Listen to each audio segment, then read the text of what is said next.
السلام علیکم دوستوں، میں ہوں شہزاد، آپ دیکھ رہے شہزاد ٹی وی۔ دوستوں، کیا آپ کو پتہ ہے پاکستان میں کتنا سونا پایا جاتا ہے؟ اگر نہیں پتہ تو جڑے رہے ہمارے اس ویڈیو میں، ہم آپ کو تفصیل سے بتائیں گے۔ سو فرینڈز، چلیے اسٹارٹ کرتے ہیں۔ اس سے پہلے اگر چینل پر کوئی بھائی نیا ہے تو چینل کو سبسکرائب کر کے بیل آئیکن کو دبائیں تاکہ ہمارے ڈیلی سے کے انفارمیٹیو ویڈیوز آپ کو ملتی رہیں۔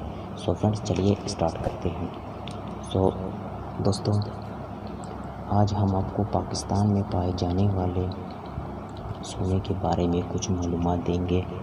دوستوں، پاکستان میں صوبہ بلوچستان کا ایک ضلع ہے جس کا نام ضلع چاغی ہے، اور یہاں پر ایک چھوٹا سا قصبہ ہے جس کا نام ریکوڈک ہے۔ تاریخ کے لحاظ سے ریکوڈک ایک قدیم آتش فشاں کا نام تھا، اور مقامی زبان میں ریکوڈک ایک صحرائی چوٹے کو بھی کہا جاتا ہے۔ دوستوں، آپ کو یہ جان کر حیرانگی ہوگی کہ یہاں کا سونا 200 ارب ڈالر سے بھی زیادہ ہے۔ تو اس سے آپ اندازہ لگا سکتے ہیں کہ ہمیں اللہ نے کتنے خزانے بخشے ہیں، بس ہم ان کو سچے دل سے یوز نہیں کرنا چاہتے۔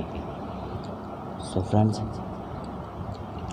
یہاں نہ صرف سونے کے خزانے اللہ نے ہمیں دیے ہیں بلکہ یہاں پر تانبا بھی پایا جاتا ہے۔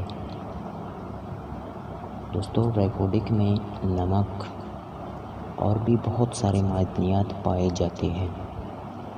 سو پھر بھی ہمارا ملک اتنا پیچھے کیوں ہے؟ اس کی وجہ تو آپ جانتے ہیں، میں آپ کو اس ویڈیو میں نہیں بتا سکتا کیونکہ ہمارا یہ ویڈیو صرف سونے کے بارے میں ہے۔ اور دوستوں، سائنس کے لحاظ سے یہاں کا سونا اگر 50 سال تک بھی نکالا جائے، ایک نہیں دو نہیں ٹنوں کے حساب سے، تو بھی یہ ختم نہیں ہوگا۔ سو اس سے آپ فرینڈز اندازہ لگا سکتے ہیں کہ یہاں پر کتنا زیادہ سونا ہے۔ فرینڈز، یہ سونے کے پہاڑ تقریباً 100 کلومیٹر لمبائی میں پھیلے ہوئے ہیں۔ تو اس سے بھی آپ اندازہ لگا سکتے ہیں کہ ہمارے ملک کے غریبی، بے روزگاری جو ہے اس سے مکمل مٹ سکتا ہے۔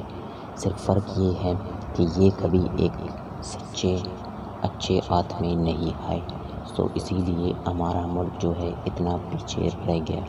سو فرینڈز، امید کرتا ہوں کہ آج کا ویڈیو آپ کو اچھا لگا ہوگا۔ اگر ویڈیو اچھا لگے تو چینل کو صرف سبسکرائب کر کے بیل آئیکن کو دبائیں، کیونکہ ہم اسی طرح کے ڈیلی انفارمیٹیو ویڈیوز آپ کے لیے لاتے رہتے ہیں۔ سو فرینڈز، ملتے ہیں اگلی ویڈیو میں، تب تک کے لیے اللہ حافظ۔ اپنا خیال رکھنا اور دعاؤں میں یاد رکھنا۔